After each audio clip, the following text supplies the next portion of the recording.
നമുക്ക് ചേലക്കരയിലേക്ക് തന്നെ പോയാൽ അവിടെയായിരിക്കും ഒരുപക്ഷെ ഒരു ഭരണവിരുദ്ധ വികാരമൊക്കെ അലയടിക്കുമെന്നൊക്കെ UDF അവകാശപ്പെടുന്നത്. അതിനുള്ള ഒരു സാധ്യത അത് എത്രത്തോളം LDF ഭീഷണി? അല്ല, ഭരണവിരുദ്ധ വികാരം എനിക്കൊന്ന് ഷുക്കൂർ ഇപ്പോഴും നമ്മുടെ ഇപ്പോൾ ഉണ്ടാവുന്ന. അതെ, ഷുക്കൂറും അത് പറയാം. കാരണം വളരെ എന്താ പറയാ, ഇപ്പോൾ സാമ്പത്തിക നിലവാരത്തിലൊക്കെ വളരെ താഴ്ന്നു നിൽക്കുന്ന ആളുകളൊക്കെ ഉള്ള ഒരു സ്ഥലമാണ്. വളരെ പാവപ്പെട്ട കർഷകരും ഒക്കെയുള്ള ഒരു മണ്ഡലമാണ്, പൊളിറ്റിക്കൽ മണ്ഡലമല്ലേ ആണ്. അല്ല, അതുകൊണ്ട് കൂടിയാണ്. അപ്പൊ അതുകൊണ്ടാണ് കമ്മ്യൂണിസ്റ്റ് പാർട്ടികളുടെ ശക്തി വളരെ പ്രകടമാക്കിയ ഒരു മണ്ഡലമാണല്ലോ. അപ്പൊ അതുകൊണ്ട് കർഷകർ അങ്ങനെയുള്ള ആളുകൾ വളരെയധികം ഉള്ള ഒരു മണ്ഡലമാണ്. അതുകൊണ്ട് അവരുടെ എന്താ പറയുക, അവരുടെ ഒരു ജീവൽ പ്രശ്നങ്ങൾക്ക് അവർക്ക് എപ്പോഴും ഉണ്ട്. ഇപ്പൊ കഴിഞ്ഞ തവണ ലോക്സഭാ തെരഞ്ഞെടുപ്പ് സമയത്ത് ഞാൻ ചേലക്കര ആലത്തൂർ മണ്ഡലത്തിന്റെ ഭാഗമായി ചേലക്കരയിൽ എത്തിയപ്പോൾ എനിക്ക് മനസ്സിലാക്കാൻ കഴിഞ്ഞത് അവർക്ക് സർക്കാരിനെതിരെ നല്ല വികാരം ഉണ്ടായിരുന്നു എന്നുള്ളതാണ്.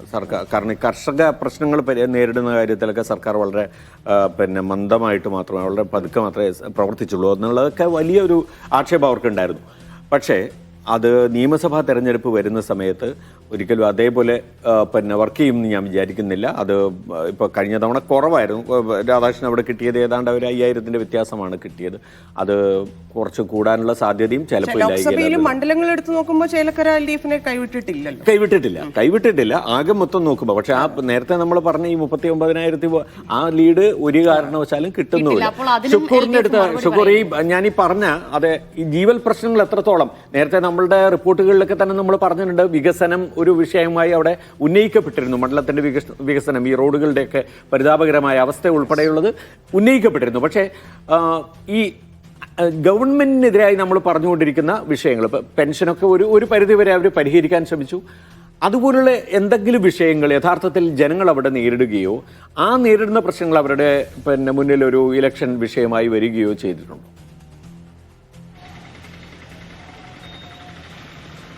പ്രമോദ്, ചേലക്കരയുടെ രാഷ്ട്രീയ ബോധത്തെ നമുക്ക് ഒട്ടും കുറച്ചു കാണാനാവില്ല. ഈ കാണുന്ന കോലാഹലമൊക്കെ ചേലക്കരയിൽ ഉണ്ടാകുന്നത് ഈ ഉപതെരഞ്ഞെടുപ്പിൽ മാത്രമാണ്. തൊട്ടടുത്ത തിരഞ്ഞെടുപ്പുകളിൽ ഒന്നും തന്നെ UDFോ അല്ലെങ്കിൽ മറ്റു പാർട്ടികൾ ഇങ്ങനെ കാടടച്ചുള്ള ഒരു പ്രചാരണം ഇവിടെ നടത്തിയിട്ടില്ല.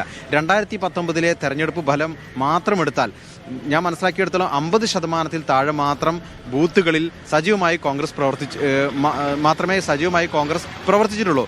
എന്നിട്ടും 25,000-ഓളം വോട്ടുകൾ എല്ലാ പഞ്ചായത്തുകളിലുമായി രമ്യ ഹരിദാസ് ലീഡ് നേടി. അതിനർത്ഥം തങ്ങളുടെ അടുത്ത് വോട്ട് ചോദിച്ചു വന്നില്ലെങ്കിൽ പോലും കാര്യങ്ങൾ തിരിച്ചറിഞ്ഞ് അവരുടെ നിലപാട് കൃത്യമായി പോളിംഗ് സ്റ്റേഷനിൽ എത്തി ചെയ്യാൻ അവർക്ക് മടിയുള്ള കൂട്ടരല്ല, അല്ലെങ്കിൽ അതറിയാത്ത സംഘമല്ല ചേലക്കരയിലെ വോട്ടർമാർ എന്ന് നമ്മൾ മനസ്സിലാക്കണം.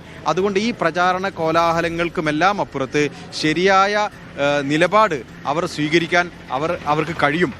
സാറ് പറഞ്ഞതുപോലെ 2 പ്രധാനപ്പെട്ട വിഷയങ്ങൾ ഈ തെരഞ്ഞെടുപ്പിൽ സജീവമായി ഇവിടെ ഉന്നയിക്കപ്പെട്ടിട്ടുണ്ട്. ഒന്ന്, ചേലക്കര മണ്ഡലത്തിലെ സാധാരണക്കാരായ ജനങ്ങളുടെ ഭവന പ്രശ്നമാണ്. 10,000-ഓളം പേർക്കെങ്കിലും ഇവിടെ വീടില്ലാത്ത പ്രശ്നമുണ്ട്. അത് സജീവമായി ഇവിടെ ഉന്നയിക്കപ്പെട്ടു. അതിന് പലപ്പോഴും മുഖ്യമന്ത്രിക്ക് തന്നെ മറുപടി പറയേണ്ടി വന്നു. മറ്റൊന്ന് ചേലക്കരയിലെ റോഡുകളുടെ പ്രശ്നമാണ്. ഈ 2 പ്രശ്നവും ചേലക്കരയിലെ ജനകീയമായ ഒരു പ്രശ്നമാണ്. ആ പ്രശ്നം സ്വാഭാവികമായും ഈ തെരഞ്ഞെടുപ്പ് ഫലത്തിൽ പ്രതിഫലിക്കും. അതിൽ മുഖ്യമന്ത്രി പറഞ്ഞ മറുപടി, വിശദീകരണം അവർക്ക് തൃപ്തരാണോ അവർ അതിൽ എന്ന കാര്യത്തിൽ കൂടി ഒരു വ്യക്തത ഈ തെരഞ്ഞെടുപ്പ് ഫലത്തിൽ ഉണ്ടാകും. അതുകൊണ്ട് ഇവിടെ എത്ര പ്രചരണം നടത്തിയതിനേക്കാൾ അപ്പുറം ഒരുപക്ഷെ ശരിയായ രാഷ്ട്രീയ നിലപാട് അവർ പ്രഖ്യാപിക്കും എന്നുള്ളതാണ് എന്നെ സംബന്ധിച്ച് തോന്നുന്നത്. അതിനകത്ത്